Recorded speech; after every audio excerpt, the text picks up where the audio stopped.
경영학은 실용적인 성격이 강한 학문입니다. 그래서 기업의 여러 부서에서 실제로 하고 있는 기능들이 세부 전공으로 구분되어 있습니다. 재무관리, 생산관리, 인사관리, 마케팅관리 등이 대표적입니다. 이 중에서 이번 영상에서는 생산관리의 기초 내용에 대해서 알아보도록 하겠습니다. 나머지 마케팅관리와 인적자원관리의 기초 내용은 다음 영상에서 차례대로 준비하겠습니다. 경영학 개론을 포함하여 경영학 관련 세부 전공 강의 영상을 받아보실 분은 지금 구독해 주시면 감사하겠습니다.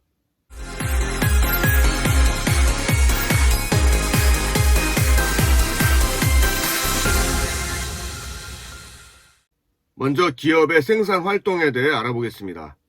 기업에서 생산 활동이란 인간에게 유용한 것을 만들어내는 창조적인 활동이라고 할 수 있습니다.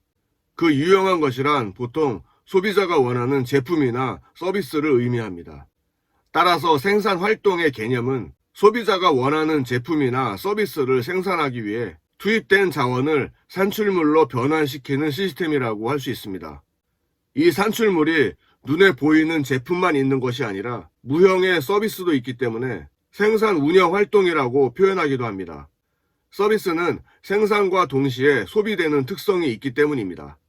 다만 보통은 서비스 운영에 관한 내용은 별도의 과목으로 학습하는 경우가 많고, 생산관리에서는 눈에 보이는 제품과 관련된 내용을 주로 학습하게 됩니다. 본 영상에서 언급하고자 하는 생산관리란 수많은 종류의 원부자재가 제품과 서비스로 변환되는 과정이 기업의 생산 목표와 일치할 수 있도록 시스템을 설계, 운영, 통제하는 것을 말합니다. 과거 대량 생산 시대에는 공장에서 제품을 만들면 시장에서 소비자들에게 바로 팔 수 있었습니다. 하지만 소비자 지향적인 기업 활동을 전개해야 하는 현대 사회에서는 항상 소비자에 대한 정확한 정보를 바탕으로 설계, 구매, 생산 계획, 공정관리, 원가관리, 품질관리 등의 생산 활동을 수행해야 합니다. 그러나 이러한 생산 활동의 수행 과정에서는 다른 기능들과의 상충 관계가 많이 나타나기 때문에 서로 최적의 조화가 되는 기준과 우선순위를 정확하게 수립하여 실행할 필요가 있습니다. 다시 말해 생산 활동은 재무, 회계, 마케팅, 연구개발, 인력관리, 경영정보 등 다른 부문과 함께 기업을 구성하는 하위 시스템입니다. 따라서 생산 시스템이 최적의 상태를 유지하려면 이러한 각 부문 활동과 조화를 꾀하면서 외부의 여러 시스템과도 긴밀한 관계를 유지해야 하는 것입니다. 기업의 생산 활동은 생산 방법의 관점과 형태에 따라 여러 가지로 구분할 수 있습니다. 생산 단계 전에 주문을 하는지 여부에 따라 주문 생산과 예측 생산으로 구분되고, 제품의 종류와 생산량이 많고 적음에 따라 다품종 소량 생산, 소품종 대량 생산으로 구분됩니다. 또 생산 흐름의 연속 여부에 따라 단속 생산과 연속 생산으로 구분하기도 합니다. 따라서 기업에서 생산해야 할 제품의 특성과 수요의 크기에 따라 어떤 생산 형태가 적합한지를 여러 기준으로 파악하고 그 특성에 따라 생산 형태를 구축해야 합니다. 이 중에서 소품종 대량 생산과 다품종 소량 생산에 대해 알아보겠습니다. 먼저 소품종 대량 생산은 적은 종류의 제품을 대량으로 생산하는 연속 생산 시스템입니다. 제품을 대량 생산하기 때문에 생산 과정에 전문 설비를 이용하게 됩니다. 따라서 높은 생산성을 기대할 수 있으며, 특히 대량 생산을 통한 규모의 경제를 활용하여 단위당 제조 원가를 낮출 수 있습니다. 이러한 소품종 대량 생산은 대량 소비가 이루어졌던 과거에 매우 유리한 생산 방식으로 인식되어 많은 생산 기업에서 채택했습니다. 하지만 소비자 요구가 갈수록 전문화되고 개성화, 다양화되고 의식 수준도 높아지면서 소품종 대량 생산은 여러 문제점을 표출하기 시작했습니다. 물론 현재 소품종 대량 생산이 전부 없어진 것은 아닙니다. 대량 생산이 필요한 품목도 분명히 있지만 소비자의 요구에 맞추어 좀 더 다양한 제품 라인이 필요한 경우에 적절하지 않은 방식이라는 것이죠. 그래서 이러한 소비자의 다양한 요구를 충족시켜줄 수 있는 다품종 소량 생산으로 전환된 것입니다. 다품종 소량 생산은 생산하는 제품의 종류는 많지만 수요량이 소량인 생산 형태입니다. 특히 주문에 의하여 제품을 생산하는 경우가 많기 때문에 일반적으로 단속 생산 형태를 의미합니다. 이 생산 형태에서 사용되는 기계는 일반적으로 범용 기계를 사용하고 일하는 작업자는 경험이 많은 숙련공을 활용하는 것이 유리합니다. 왜냐하면 여러 제품을 소량만 생산해야 하기 때문이죠. 또한 생산 계획과 통제 및 생산 공정이 제품별로 이루어지기 때문에 매우 복잡한 것도 특징입니다. 다품종 소량 생산은 현대와 같이 시장이 세분화되고 시장 규모 또한 갈수록 작아지는 경우에 매우 유리합니다. 그러나 작업의 주기가 짧고 그 작업 횟수가 많으며 소량 생산을 하기 때문에 단위당 제조 원가는 높게 됩니다. 이러한 단점을 보완하기 위해서 그룹 테크놀로지라든가 또는 최근에 4차 산업혁명의 여러 제반 기술을 이용하여 좀 더 소비자 요구에 커스터마이징된 소품종 소량 생산 시스템으로 진화해 가고 있습니다. 다시 말해 정보기술의 발전에 의한 사물인터넷, 인공지능, 3D 프린팅 기술 등의 발달로 소비자의 다양한 욕구를 충족시킬 수 있는 방법이 개발되고 있는 것입니다. 또한 정보통신 기술의 발달은 시장의 변화 내용과 생산 활동을 실시간으로 연결시켰으며 동시에 높은 생산성과 품질을 기대할 수 있게 되었고 비용, 시간, 납기를 엄청나게 단축시킬 수 있게 되었습니다. 다음 내용으로 생산관리 과목에서 배우게 되는 여러 가지 생산 활동에 대해 정리해 보겠습니다. 이 생산 활동은 실제로 기업의 생산 부서에서 수행하는 업무들이기도 합니다. 첫 번째로 설계입니다. 설계는 영문으로 디자인이라고 하죠. 설계란 생산 활동이 이루어지기 전에 제품의 모든 내용을 사전에 결정하는 매우 중요한 과정입니다. 여기서 제품의 내용이란 제품의 성능, 품질 수준, 부품, 기계 설비, 작업 방법, 제조 원가 등을 의미합니다.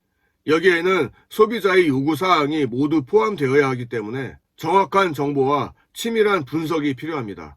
설계가 중요한 또 다른 이유는 설계 단계에서 결정된 내용들은 이후 진행되는 단계에서 변경하기가 어렵고 그 영향이 오래 지속되기 때문에 더욱 신중해야 하는 것입니다. 예를 들면 부품이나 기계 설비, 제조 공정, 제조 방법 등은 변경하는 데 소요되는 비용이나 시간이 상당합니다. 설계를 좀 더 구분해 본다면 완제품을 생산하여 시장에서 직접 소비자와 거래하는 경우와 부품을 만들어 대기업에 납품하는 경우로 나눌 수 있습니다. 여기서 관련 용어로 OEM과 ODM에 대해 간략히 정리해 보겠습니다. OEM이란 A와 B 두 회사가 계약을 맺고 A사가 B사에게 상품의 제조를 위탁하여 B사로부터 납품받고 그 제품을 A사의 브랜드로 판매하는 방식입니다. 즉 OEM은 주문자가 제시한 설계도대로 단순히 생산해주는 단순 납품 형태입니다. 반면에 ODM은 제조업자가 개발하거나 설계한 제품을 생산하여 유통업체나 브랜드 업체에 공급하는 방식입니다. 즉 유통이나 브랜드 업체는 자기에 맞는 제품을 선택하여 판매하는 방식인 것입니다. 따라서 ODM이 OEM보다는 좀 더 독자적인 기업 활동이 가능하고 거래처와 종속 관계가 아니기 때문에 거래처의 선택과 다변화가 가능한 장점이 있다고 할 수 있습니다. 다음 생산활동 두 번째로 구매입니다. 갈수록 기업에서 구매 활동의 중요성이 강조되고 있습니다. 왜냐하면 구매 단계에서의 구매 요소들이 완제품의 품질이나 원가에 치명적인 영향을 미치기 때문입니다. 또한 갈수록 원자재 가격이 상승하고 있기 때문에 구매 관리를 철저히 하여 비용 절감을 해야 수익성 향상을 기대할 수 있습니다. 구매 방법은 크게 일괄 구매와 분산 구매 두 가지로 나눌 수 있겠습니다. 일괄 구매란 구매 단위가 큰 경우에 많이 이용하는데 발주 횟수와 발주비가 적게 소요되고 구매에 관련된 업무량이 줄어들 수 있으며 대량 구매를 하기 때문에 구매의 협상력을 높일 수 있는 장점이 있습니다. 반면에 분산 구매는 하위 부서가 필요한 물품을 직접 구매하는 방식입니다. 자재 조달을 신속하게 할 수 있다는 장점이 있지만 소량 구매가 이루어지기 때문에 가격 협상력이 낮아질 수 있는 단점이 있습니다. 이러한 구매 관리가 잘 되기 위해서는 구매 정보를 전 부서가 공유하는 것이 필요하며 구매 프로세스를 체계적으로 운영해야 하고 공급업체나 구매품에 대한 정보를 지속적으로 축적하는 것이 좋습니다. 그리고 무엇보다도 구매 담당자의 윤리의식이 매우 중요하다고 할 수 있습니다.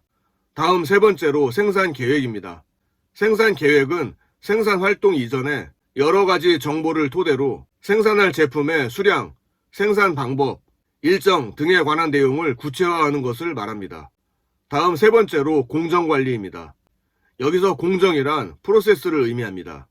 원재료부터 최종 제품에 이르기까지의 가공 및 조립 등의 생산 흐름이 체계적이면서 능률적인 방법으로 진행되도록 계획하고 순서를 정하고 예정을 세워 작업을 할당하고 진척시키는 절차를 합리적으로 관리하는 것입니다. 다시 말해 일정한 품질과 수량의 제품을 적기에 생산할 수 있도록 인적, 물적의 생산 자원을 합리적으로 활용하는 것을 목적으로 공장의 생산 활동을 총괄적으로 관리하는 활동인 것입니다. 이러한 절차가 경제적이고 순조롭게 이루어진다면 생산 공정의 합리화가 가능하여 생산 능률 향상, 원가 절감, 납기 준수 등을 기대할 수 있습니다. 마지막 다섯 번째로 품질 관리입니다. 기업이 생산하는 제품이나 서비스의 품질은 소비자의 욕구를 충족시키는 데 가장 중요한 요소입니다. 생산자인 기업과 소비자 사이는 품질을 통하여 서로 연결되고 있는 것이죠. 품질은 생산자 중심의 품질 기준, 소비자 중심의 품질 기준, 사회 정의 기준의 품질 기준으로 나눌 수 있겠습니다. 어떤 기준이든 소비자의 욕구 충족이 가장 중요한 기준이 된다고 보시면 되겠습니다. 제조기업이 품질 관리를 위해 과거에는 작업자나 감독자에 의한 품질 확인이나 검사 중심의 품질 관리를 많이 실시했습니다. 검사 중심의 품질 관리 활동은 불량률을 확인하는 활동이기 때문에 좀 더 불량을 사전에 예방할 수 있는 근본적인 대책의 필요성을 인식하게 되었습니다. 그 후에 통계적 품질 관리, SQC, 전사적 품질 관리, TQC, 종합적 품질 경영, TQM 기법들이 개발되어 각 기업에 적용되고 있습니다. 물론 품질과 관련된 기법으로는 식스시그마 기법도 빼놓을 수 없을 것입니다. 여기까지 이번 영상은 생산관리 활동에 대해 알아보았습니다. 지금까지 부문별 경영관리 활동 중에 지난 영상에서 재무관리를 알아보았고 이번 영상에서는 생산관리에 대해 정리했습니다. 다음 영상도 계속해서 부문별 경영관리 활동 강의가 이어질 예정입니다. 내용이 여러분의 학습과 업무에 도움되셨다면 좋아요 눌러주시고 앞으로 계속 경영학 관련 강의 영상을 받아보실 분은 구독해주시면 감사하겠습니다.